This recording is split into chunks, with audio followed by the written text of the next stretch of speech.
SR-71, one of the most famous, yet one of the most secretive aircraft, has been for 2 decades the world's fastest and highest flying machine.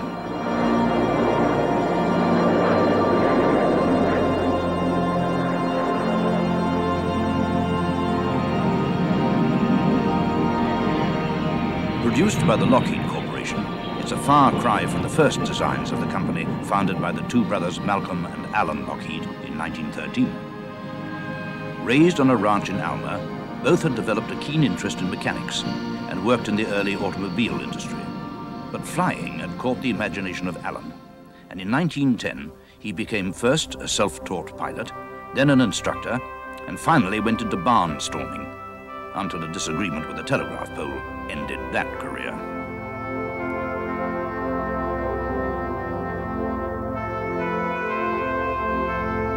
He walked away from the crash, determined to build a more reliable aircraft. Teaming up with Malcolm and working in their spare time, they produced the Model G. They hoped the designation G would stop it looking like their first attempt.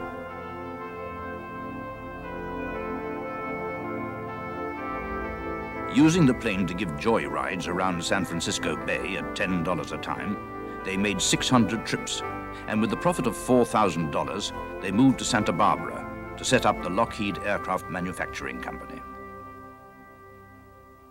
The outbreak of war in Europe had a profound effect on aviation, both in Europe and the USA. The planes that had started out in 1914 as flimsy, unreliable, and in many people's opinion, useless objects, became, with the advance in engines and airframes, a highly maneuverable, sophisticated, and potent weapon. At first, the war in Europe seemed remote to most Americans and had little effect on the young aircraft industry. But with the entry of the USA into the conflict, the situation changed dramatically.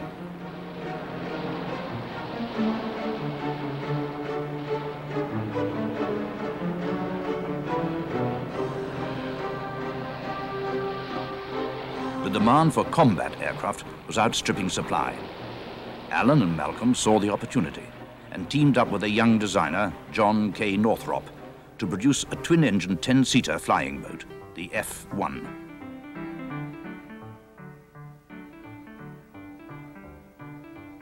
The hoped-for naval orders did not materialize.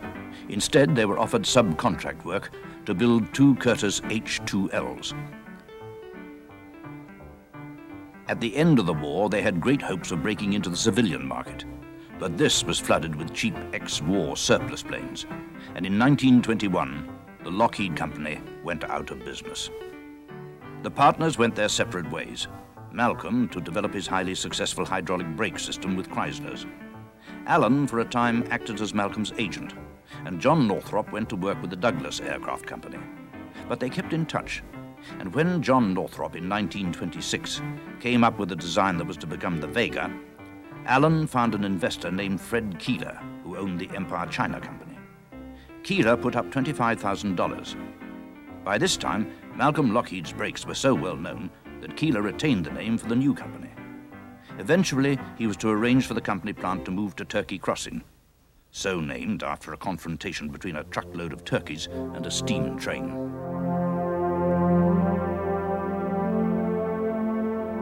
"50 men were employed, mostly carpenters, for the Vega was to be an all-wooden aircraft.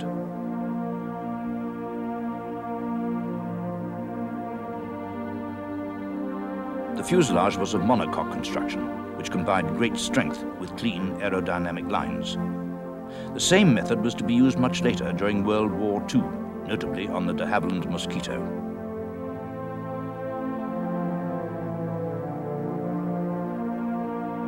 The Vega first flew on the 4th of July, 1927, and became an instant success, and production was then moved to the new Burbank plant in 1928. They had produced the right aircraft at the right time. Some 20 were ordered, and the workforce increased to over 200. Variants followed: the Air Express, the Sirius, and the Orion. Because of their robust construction and speed, they became the chosen planes of many long-distance flyers. Captain Frank Hawks created a New York to Los Angeles record in 19 hours non-stop.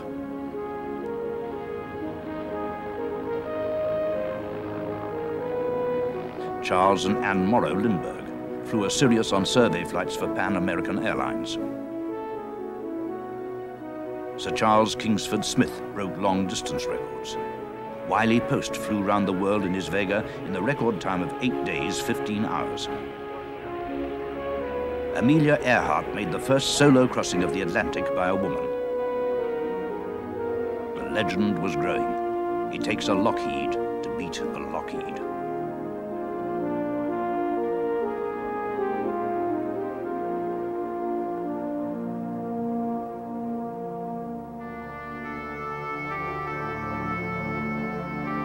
The success of the company made it a prey for takeover, and in April 1929, it was bought out by the Detroit Aircraft Corporation. At first, all was well. Burbank Airport opened with a great flourish, but then came the Wall Street crash. The Detroit company failed, and with it, Lockheed.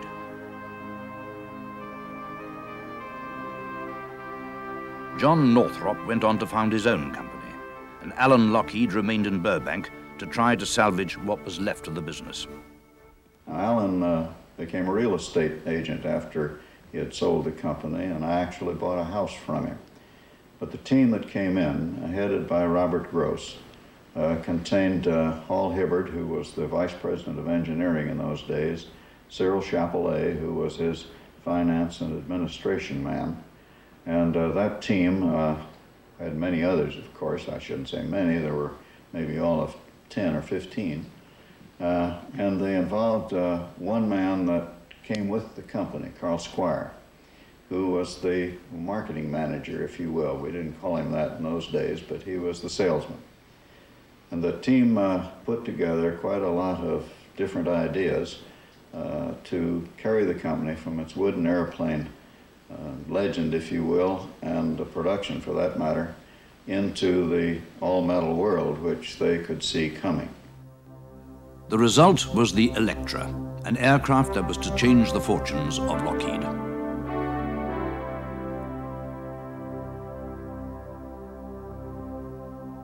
I think this was a pretty courageous move.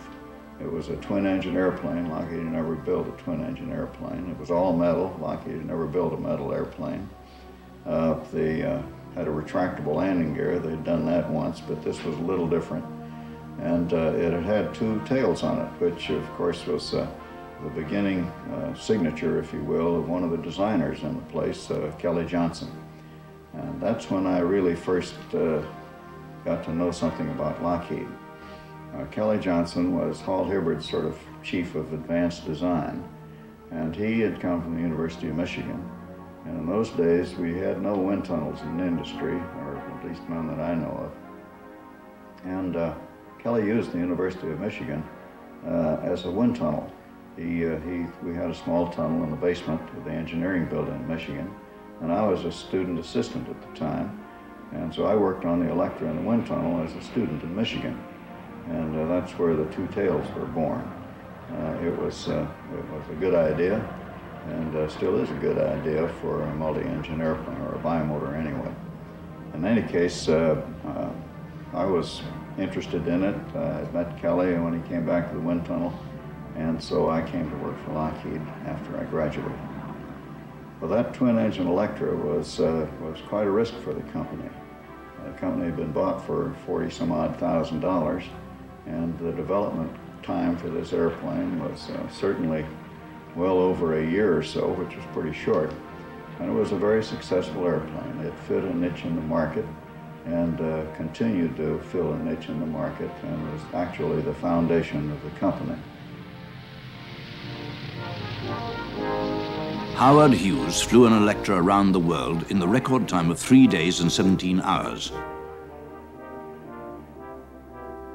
Tragically, Amelia Earhart lost her life over the Pacific when her Electra ran out of fuel while attempting a round-the-world flight.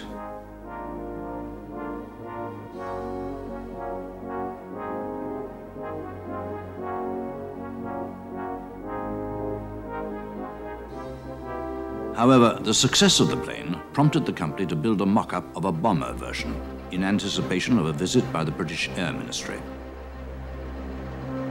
The British were impressed, and ordered 200 aircraft on the spot, and as many more as could be delivered by December 1939. It was the largest single order ever received by the American aircraft industry. Doubts were expressed about the ability of Lockheed's to meet the deadline.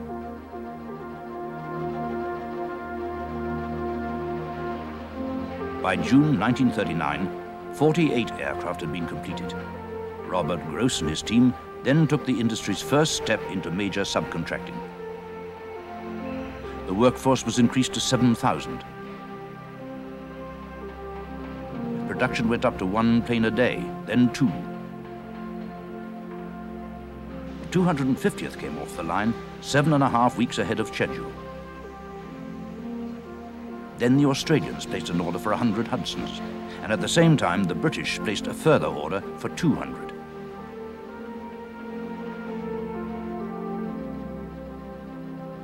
In the end, nearly 3,000 were built, and Lockheed had arrived at the forefront of American aviation. More bombers for Britain. With the President's plea spurring the aviation industry, the Lockheed plant goes all out in production of Hudson bombers for the RAF. Wings the British Lion wants and is getting special delivery.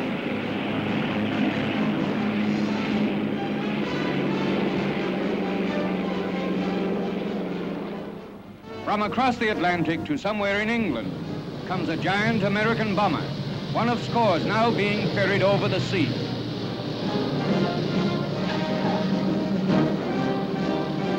A Canadian and a Yankee pilot brought this Hudson bomber through stormy ocean skies, and a British air marshal is on hand to greet them.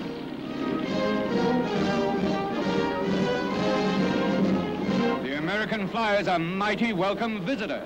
This hands across the sea stuff means something.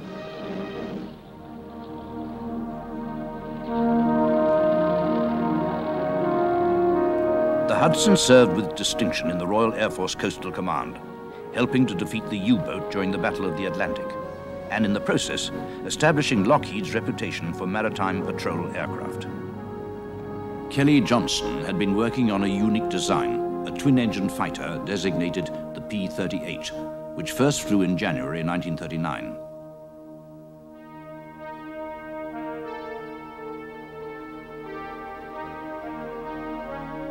It was a radically new concept, with its twin booms, tricycle undercarriage, and armament concentrated in the nose.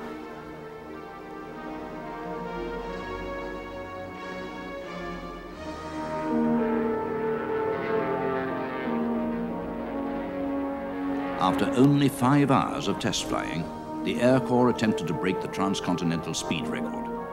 But the aircraft, having reached over 400 miles per hour, crash-landed on a golf course. Had trouble with the P-38. P-38 superchargers didn't match the engine. And in those days, the government furnished all of this equipment. The government furnished the wheels, tires, brakes, instruments, engines, props, superchargers. And we had little control over what we were going to get. We glued them together and hoped they'd work. Well, the P-38 was lucky. Lockheed was lucky. Because as an escort, the P-38 wasn't much of an airplane. At very high altitudes, the supercharger engine mismatch burned up the engine. So more often than not, the B-17s were escorting the P-38s home instead of the other way around. And, but the same mismatch was a super match at sea level. You could overboost the engine until it couldn't stand it any longer, and it had 50% or more power than it was designed for. And it made a wonderful ground attack fighter. And with the armament it had in it, where it had 4 50 caliber guns and a cannon in the nose, you sort of perforated a hole in the side of the tank and blew the middle out of it. And it was a very effective ground attack fighter, and that's where it was good for the entire war, Pacific and Atlantic.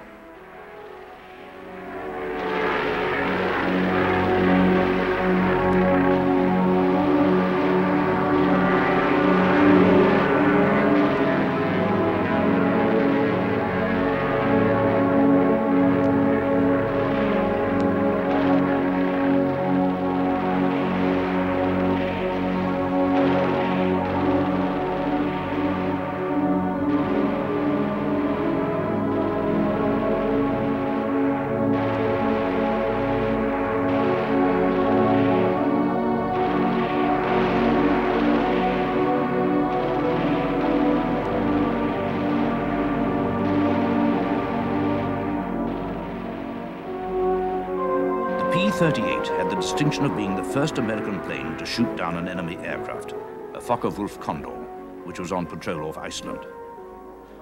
Lockheed's were to produce over 3,000 P-38s and nearly 4,000 P-38-1s. They served in all United States combat areas, and Kelly Johnson's design became one of the most innovative and successful of the Second World War.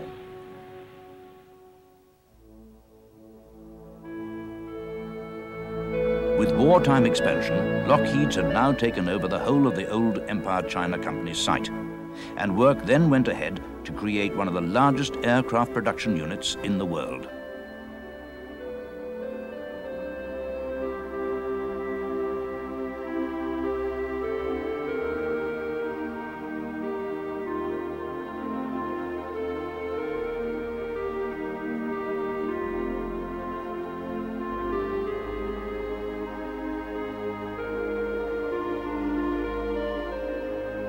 At this time, there was a fear in the USA of long-range air attack, so the factory was covered and planted with trees and dummy houses to fool the reconnaissance planes of the potential intruders.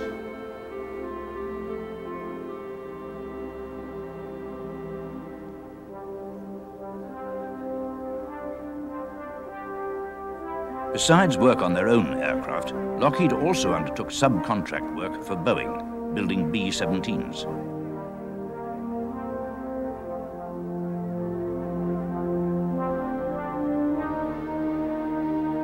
By December 1941, Lockheed had become the biggest aircraft company in the USA. They had already produced over 2,000 aircraft, and the workforce had increased to 53,000. In all, they were to produce over 19,000 airplanes. At one stage, space was so short that they created an open-air production line.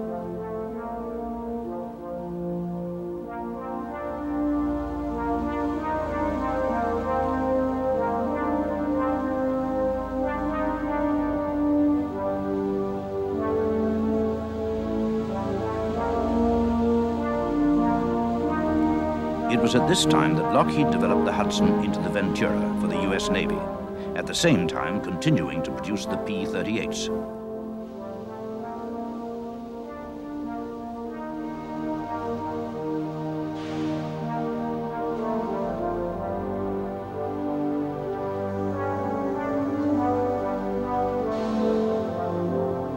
An increasing number of women were employed on the production lines, and the proximity of Hollywood led to many of the stars helping with fundraising and promotion during these uncertain war days.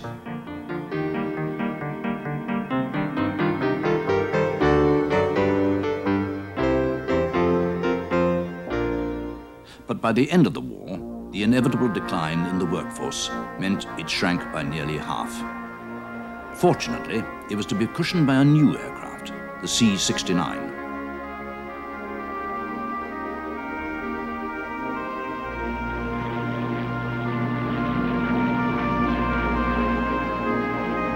The C-69 had been started before the war as an airliner, became a troop transport for the duration, and then went back to its original role. And between VJ Day and the end of 1945, over 100 were ordered, and the C-69, or Constellation, together with Boeing's Stratocruiser, became the main long-haul airliner of the post-war decade, helping the United States to be the dominant Western aircraft manufacturer.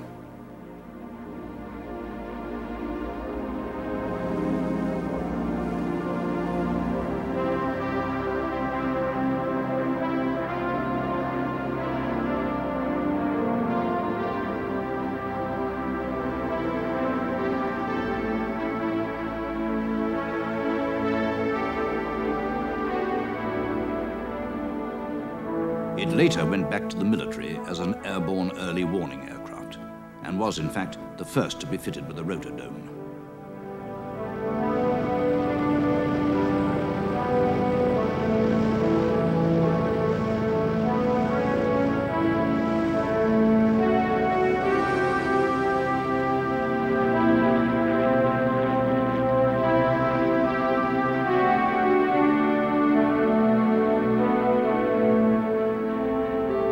Kelly Johnson and his team had been working on Lockheed's first jet at the highly secret Skunk Works. At the time, they were housed in circus tents next to a plastics factory in Burbank, the smell from which prompted the engineers to name it Skunk, after the foul-smelling factory.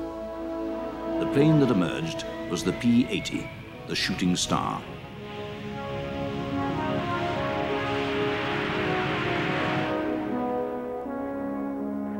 Very much a pilot's aeroplane.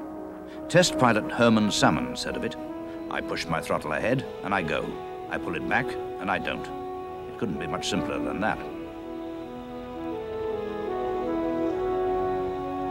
In 1945, it was chosen to equip frontline pursuit groups of the United States Air Force, and in June 1947, it established a new airspeed record of 623.8 miles per hour.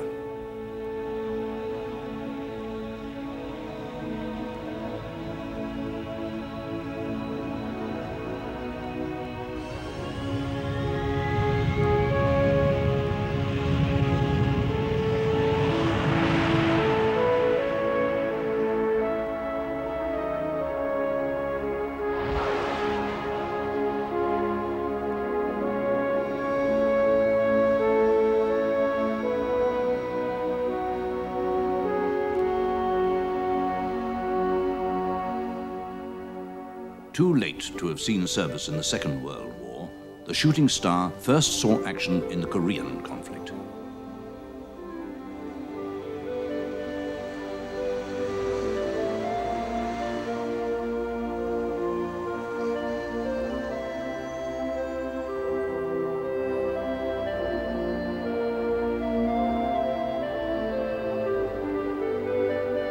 In the first 7 months alone, over 26,000 sorties were flown in fighter and ground attack roles, and 94 enemy aircraft were destroyed in the air. Long-range versions were also used for reconnaissance work.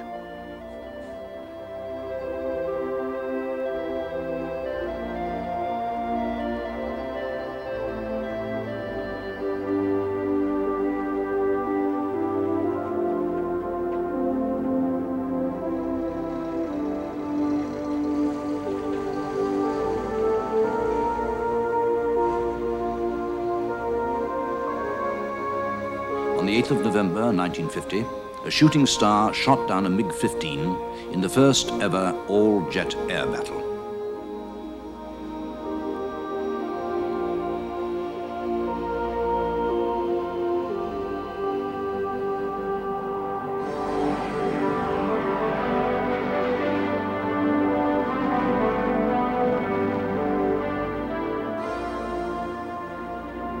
The success of the Shooting Star led the United States Air Force to order a training version, the T-33. It was to train 9 out of 10 Air Force pilots.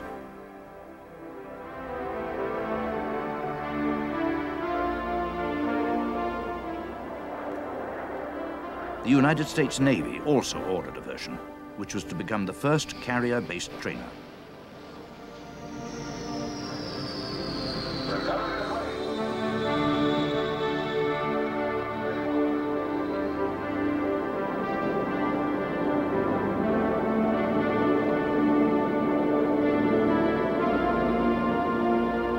Lockheed's continued to develop jet fighters, and the F-104 Starfighter, in which Colonel Howard Johnson established a new altitude record of 91,243 feet, proved yet another milestone.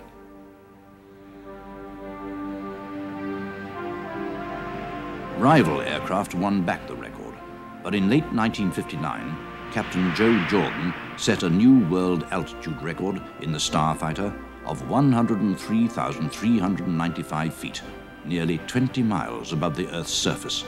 It fringed on space.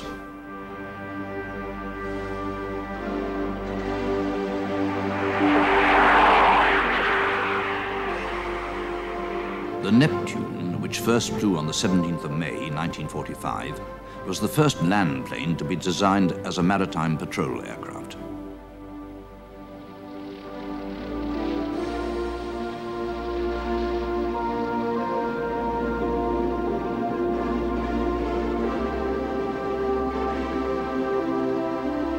It remained in production until 1979, with over 1,100 being built.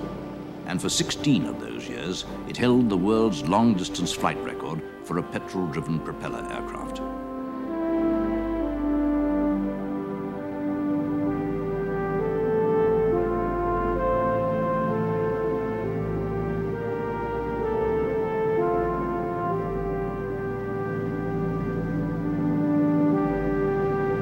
In the mid-1950s, the company introduced a new Electra, this time a large turboprop, not unlike the Vickers Vanguard.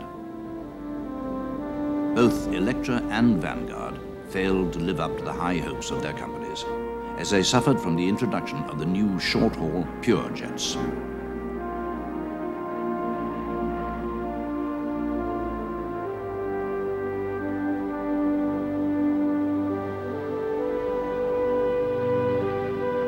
What saved the Electra from oblivion was its adaptation into the Orion, a new maritime patrol aircraft designed to replace the Neptune.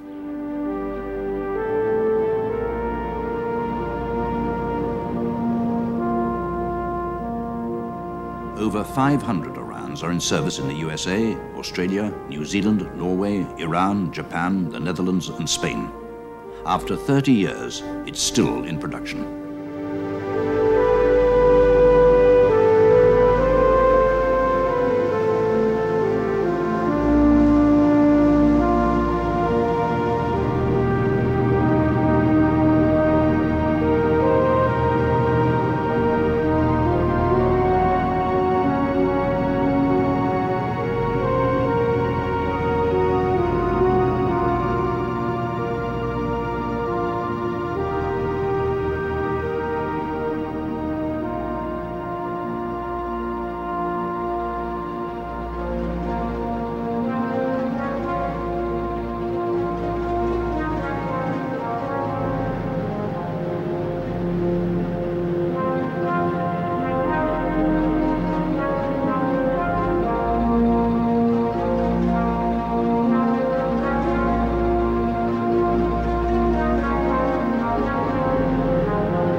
The S-3 Viking was developed from a Navy specification which called for an advanced carrier-based anti-submarine warfare aircraft that would be capable of detecting the new, quieter submarines then entering service with the Russian Navy.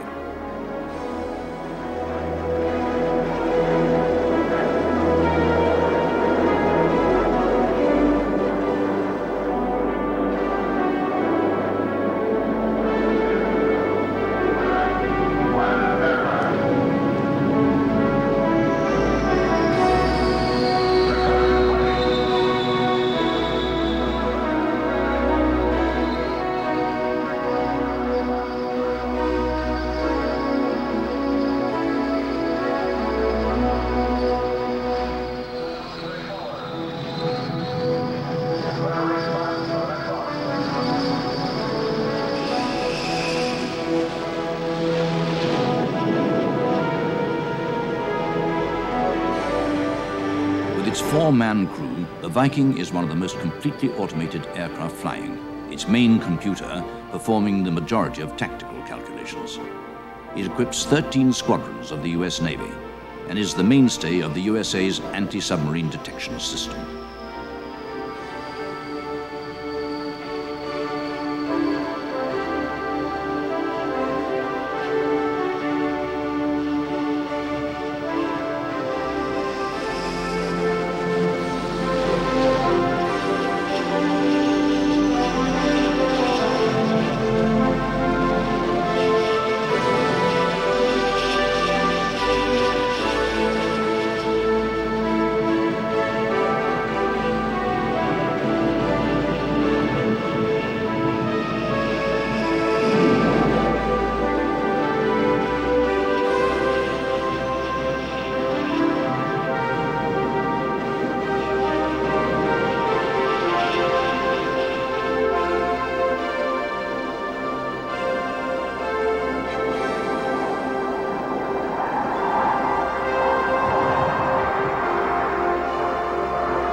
At the Skunk Works, Kelly Johnson and his team had been working in great secrecy on a project for the CIA, a spy plane. In effect, a powered sailplane, capable of operating at very high altitudes, the U-2.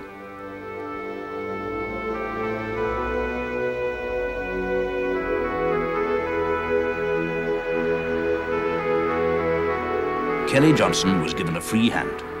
The requirements merely stipulated range, altitude, and provision for equipment. It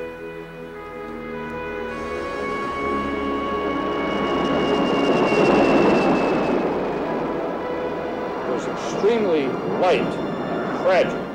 It was probably one of the most fragile airplanes that we had ever built at Lockheed, because it had to fly at great heights, up around 70,000 feet, an unheard of height in those days.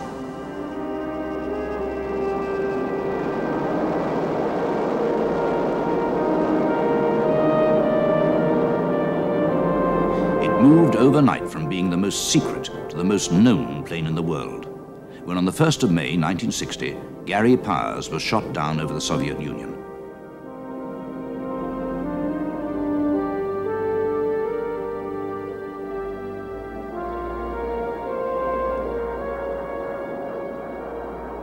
Two years later, it was a U-2 that overflew Cuba to set off another crisis between the superpowers. Do you, Ambassador Zorin, deny that the USSR has placed and is placing medium and intermediate range missiles and sights in Cuba? Yes or no?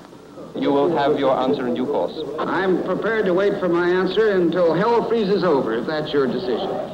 It shall be the policy of this nation to regard any nuclear missile launched from Cuba against any nation in the Western Hemisphere as an attack by the Soviet Union on the United States, requiring a full retaliatory response upon the Soviet Union.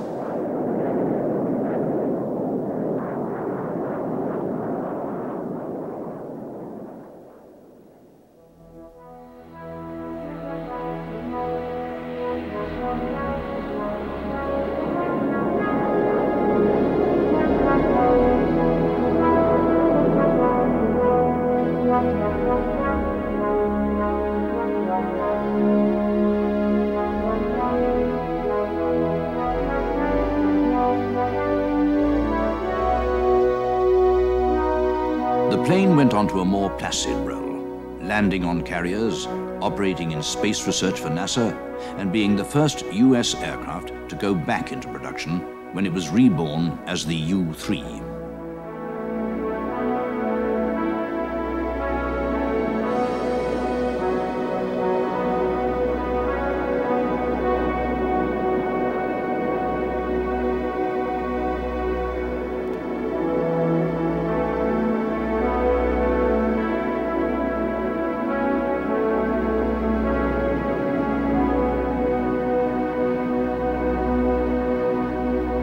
Kelly Johnson had been working on an even more advanced aircraft, the Mach 3 Blackbird. The technical problems were enormous. Special titanium structures had to be made to withstand the temperatures of over 800 degrees, as the pilots would be operating on the edge of space. The result was a remarkable aircraft.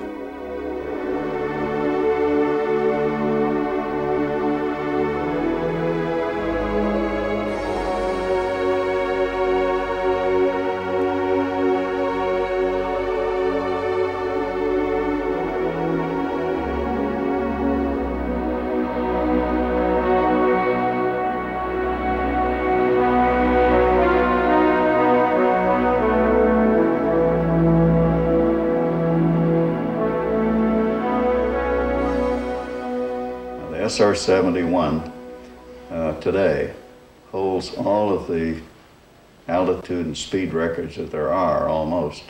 But what isn't known, and it's kind of a commentary on how we do things today, is that those records have held now for almost 10 years. And what is not known is that the airplane that got the records was 13 years old when it got the records. So here is the most advanced aircraft that's flying today that we know of, and it's 23 years old.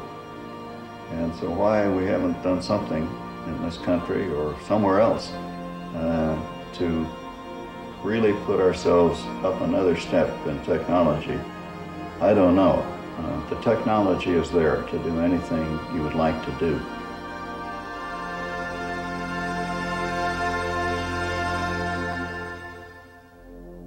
It was the climax of a brilliant career in aviation for the boy who had many years before dreamed of building his own aeroplane, the Merlin 1.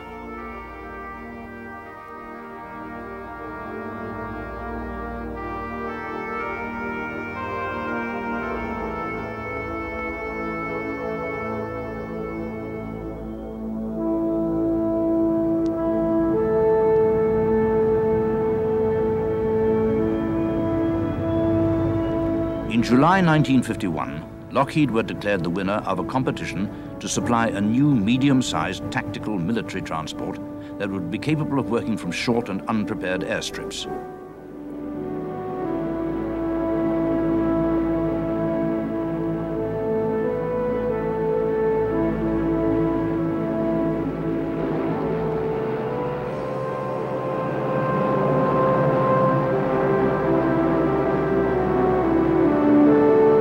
The design team under Willis Hawkins had produced the C-130, later to be known as the Hercules. With its 4 turboprop engines and rugged workmanlike appearance, it was to become a classic.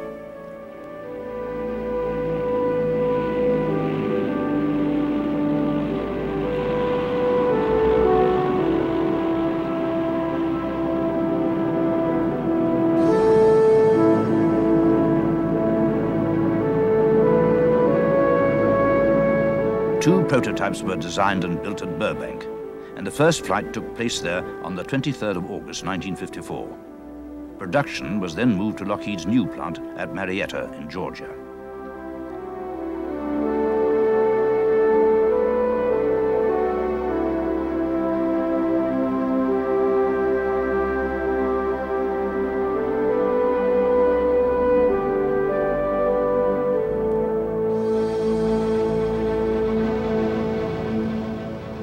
It soon entered service with the United States Air Force in a variety of roles. It has gone on to a production run of over 1,700 aircraft in 40 different versions, making it the longest produced transport plane in aviation history.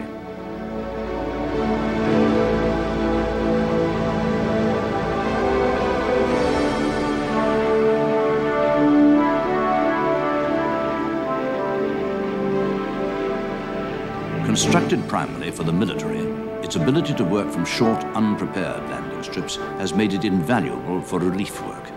And it's in this humanitarian role that the Herc has come to public attention during the Ethiopian famine, delivering relief supplies to earthquake victims in Morocco, Nicaragua, Peru, and Italy, and to the survivors of typhoons in Chile, Japan, Guam, and the Bay of Bengal.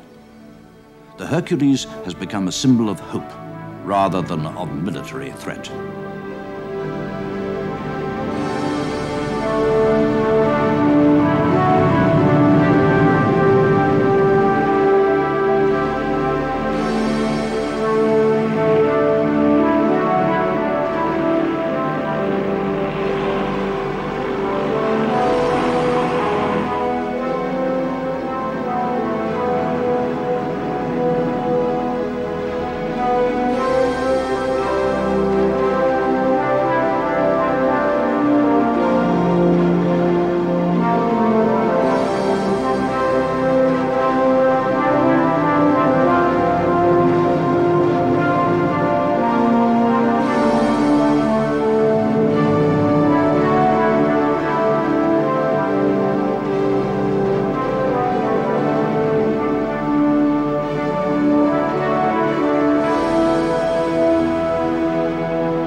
fuel economy has become a concern, so the turboprop, while its technology is not as advanced as the jets, is back in vogue again from a fuel saving standpoint. So the old Herc may be around for a lot of years. And of course, that concept of truck bed height loading and that type of handling system led us on then to some of the other airplanes like the C-141 and the C-5A, which had the same capability. On the 17th of December 1963, the 60th anniversary of the Wright brothers' first powered flight at Kitty Hawk, the C-141 was rolled out at Marietta. 248 C-141s, or Starlifters, were delivered to the Military Air Transport Service and played a major role in airlifting troops to Southeast Asia.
Then, on the 30th of June 1968, came the first takeoff of the Western world's largest aeroplane, the C-5 Galaxy.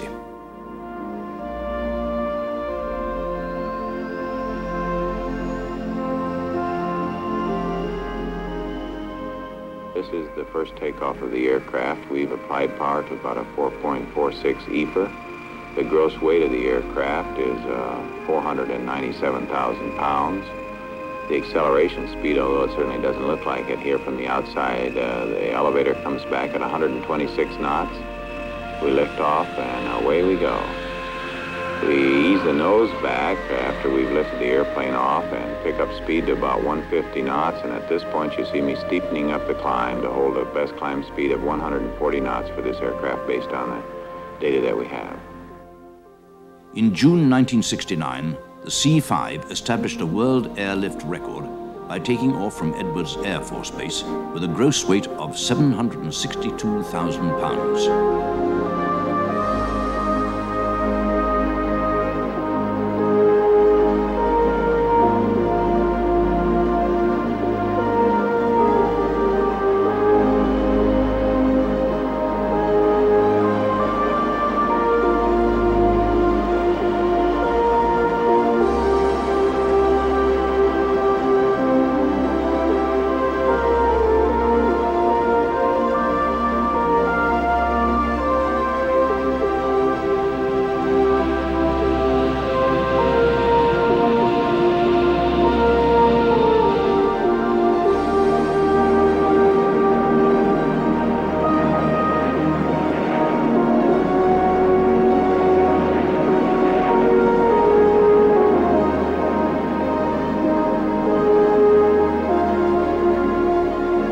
Lockheed are not only renowned for their military aircraft, and the company returned to civilian jet transports with the TriStar, designed to compete with the Douglas DC-10. However, despite its success with the airlines, it was phased out of production in 1982 after 250 were delivered around the world. By now, the company had moved into the space program and was heavily involved with the launch of Columbia in 1982.